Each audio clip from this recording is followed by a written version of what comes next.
Welcome back to Cards and Comics. Today, I've got a topic that I've been wondering about ever since the 1990s insert craze took over the hobby. And that is, what the heck is an artist proof? Now, if you see here on eBay, the artist proofs I've got here are basically just sorted from highest sales to lowest. You can see there's artist proofs in almost every sport. And the sales could be up to $10,000 to thousands of dollars. So again, I think this is something that, is a very common occurrence as people collect or are used to buying artist proofs. But what are they and why do they start? And are they just another parallel? Now, to answer this question, I'm going to go back into the history and the definition of an artist proof and how they differ in different parts of the hobby. But I'm also going to open a couple boxes later on to try to find artist proofs from two of the sets I think have the greatest or best looking artist proofs that exist. And so maybe we can pull one. So I'm going to have this kind of a two-part video. The first is going to be kind of more of the what is an artist proof and the historical side of it. The second part is going to be me opening a few boxes looking for artist proof. Now, if I go into the whole definition, right, and I go to our main source of information in the world, Wikipedia, you can see they define an artist proof as an impression of a print taken in the printmaking process to see the current printing state while the plate, stone, or wood block is being worked on by the artist. So basically, it is an intermediate step in the process to determine or create a final or complete image that the artist is working on. So that's the classical definition of the artist proof. But if you look at the hobby itself, sorry, my eye is itchy. If you look at the artist proof itself in the hobby, there's a couple other sources to look at now, or other areas where artist proofs have some different meaning. So if you look at Magic the Gathering, artist proofs, and again, I'm here on Hipster of the Coast, which has some nice history of Magic and what an artist proof is. Now, artist proofs for Magic the Gathering are basically white-backed cards given to artists with their artwork printed on one side. And they were basically given out to artists so they could sign them, give them away, and make money on their artwork, right? So they were a way for them to be rewarded, not just from money, but from the ability, direct money from Wizards of the Coast. It was a way for them to sell something or have something that was unique to them that only they could have because it's their artwork that's on the front. So artist proofs in Magic the Gathering have existed, again, since near the beginning of the game. And again, they were a way to create compensation to the artist that's not just, straight money. They're basically something given to the artist so they can sell on their own as either autographs or customized, on the back or whatever they want to do. But there were ways for the artist to take that and use it to create more compensation or money. Now, it also, again, this same sort of concept exists inside of modern sketch cards from like DC and Marvel.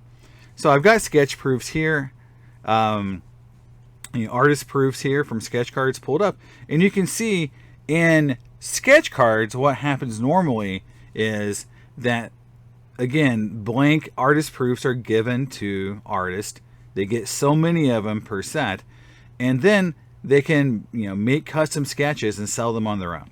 Now, normally what happens with artist proofs in these sets is that the artist will spend more time, make more detailed art for their artist proofs because they're going to get a direct monetary compensation from a collector versus getting paid a straight fee from the company for their sketch. So, for example, you can see here these DC Bombshell sketch cards are much more detailed than most of the sketch cards found in that set. And you can just scroll down and see the length or the amount of detail that these artist proof have in their sketch cards. Sometimes the artist proofs, again, are blank, so maybe they didn't use them, and so they can sell their blank sketch or artist proof to someone else who may want to create something off of it. But again, generally these are compensation to the artist so they can go ahead and make a, say, a very highly detailed sketch card that can sell for a lot of money, or more money than they got paid for their sketch cards in the set itself from the actual company. And again, it's a compensatory or compensation tool for the artist. Now, but if you go to sports cards, right? So if we go to Baseball Cardpedia and look at artist proofs, and again, artist proofs started as a parallel insert in the Pinnacle brands in 1994. And they were limited, and they stated that they had a press run of 1,000 copies in 94, making them, pretty limited for that time period. You got to remember, elites at that time were either 10,000 or 5,000 copies.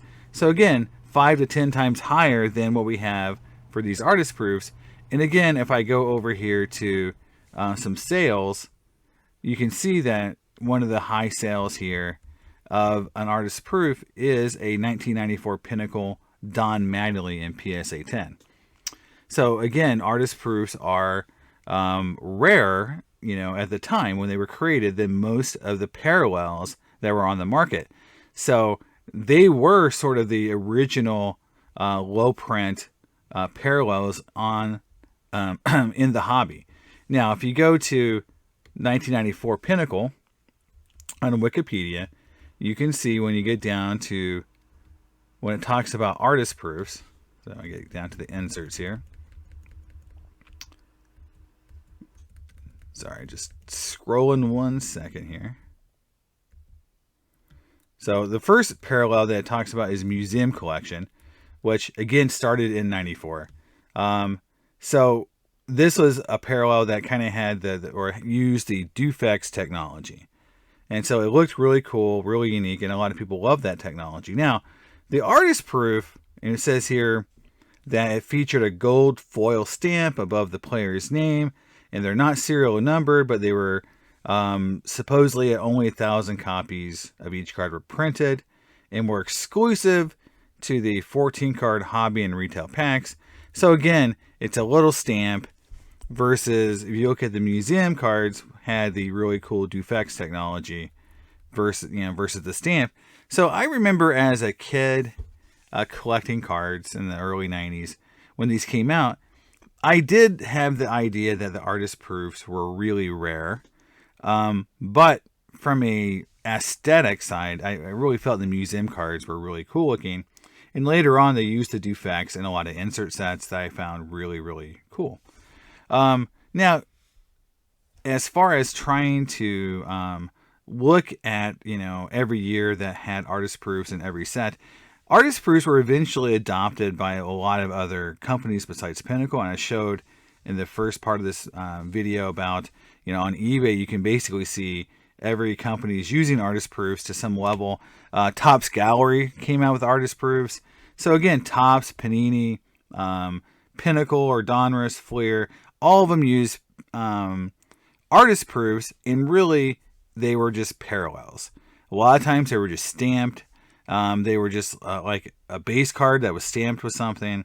Or in the case of Pinnacle, they actually would combine Dufex technology plus the stamp. And I'll show that too, because the set we're going to open is 97 Pinnacle. And we're going to open up actually 97 Pinnacle and 97 New Pinnacle. And we'll talk about those two sets. But if you look at 97 Pinnacle, which was basically 1 year before they went out of business, you can see here, if you look at the artist proofs, they were, 1 in 47 packs.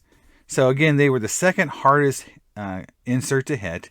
So museums were 1 in 9, and artist proofs were basically, 5 times harder to get than the artist proof. There were actually less than 1 per box. So, if we're going to open a box and hopefully we hit one. Now, if you look at, if we go down to the set, the cool thing about the reason why we're going to open 97 is because the artist proofs in 97 were tiered. So this is where, they use the artist proofs. And you got to remember, this is in direct response to Topps Finest. And, Topps Finest came out with the bronze, silver, gold. So Pinnacle responded with gold, silver, or bronze, silver, and gold artist proofs. And they stated that the gold had only a print run of 300 copies. But again, this is the downside of these cards, is that they were never serial numbered. And by not serial numbering these cards, it really has hurt the value on the secondary market because, again, if you don't know your hobby lore, or if you don't read up on every set in Wikipedia or Baseball Cardpedia, you don't know how rare some of the stuff is. So you don't know that the golds are supposedly 300 copies, which again is very similar in print run to the 93 finest refractors. And, you know, at the time, 300 copies is pretty low. Now, the one thing they did change for the artist proofs this year, too, is they look different. So if I scroll back up to Museum Collection, you'll see that it's basically like the base card with just the Dufex effect. But for this year's artist proofs, they basically made the backgrounds monochrome, one color, and used the Dufex, technology as well. So you're getting Dufex plus a different color scheme and the artist proof, symbol at the bottom. So the cards really look different this year. So we're going to open a box of 97 Pinnacle and look for these artist proofs, and hopefully we can hit a gold, silver, or bronze. Now, I think the Griffey definitely is a gold, and so I'm just cruising through the checklist. Bagwell, Molitor, A-Rod, Bell, Thomas, Rivera, Jeter, Andrew Jones, Todd Walker. So there's a lot of bad ones, but there he is. Ripken and Griffey are both gold. So again, hitting a gold card would be amazing in 97 Pinnacle. We're going to give it a shot. Now, the other set I'm going to talk about is what we call New Pinnacle. So New Pinnacle was a very interesting set. And it's something that a lot of people don't know about because it was kind of a flop, in terms of it actually was only issued 1 year because it was originally designed to be the second series of Pinnacle. But instead of doing another set, they just made a new set and they called it New Pinnacle, right? And so this new set had some different things. But the first thing they did was they introduced the idea of press plates. So the press plate idea came into this set, and so they're kind of one-of-ones. Now, if you look at the museum artist proof and other inserts, you can see that again, the artist proof in this set is not the second hardest insert to hit. It's actually, kind of far down. It's like the fourth rarest insert. You got press plates number 1. Interleague encounter number 2, keeping the pace number 3, and then artist proofs number 4. There is no stated print run that I can tell for these cards. Like you got the golds and the Pinnacle set being to 300, but you can see that they kept some of the ratios basically 4-1 between artist proofs and museum collection. And again, you get 1 in 9 for museum, but artist proofs are 1 in 39. So again, not even one per box. So we scroll down to those cards to what they actually look like. Again, you can see that the museum collection cards are basically the base cards with the Dufex effect. But when you get to the artist proofs, they tiered them again. And they made, red, blue, and green instead of bronze, silver, and gold. And, if you look at these, there is no, idea of how many were printed in those colors. It's just you get the red's easier to get than the blue, and the green is the hardest.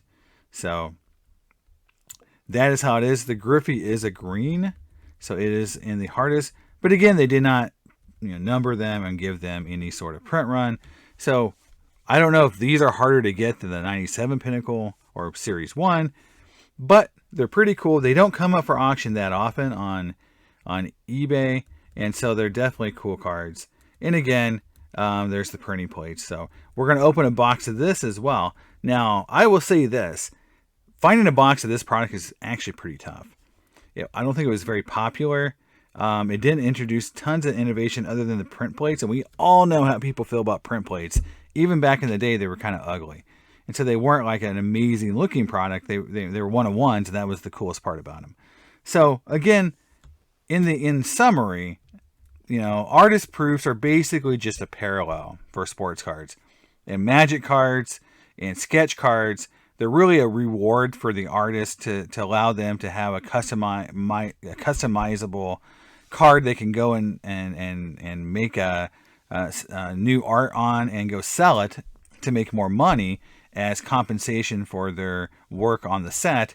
Whereas in sports cards, really it was always a stamp or just a small change in the card, and they were more of a short printed parallel. That's really all they've been ever since the history of the beginning of artist proofs way back in 1994. So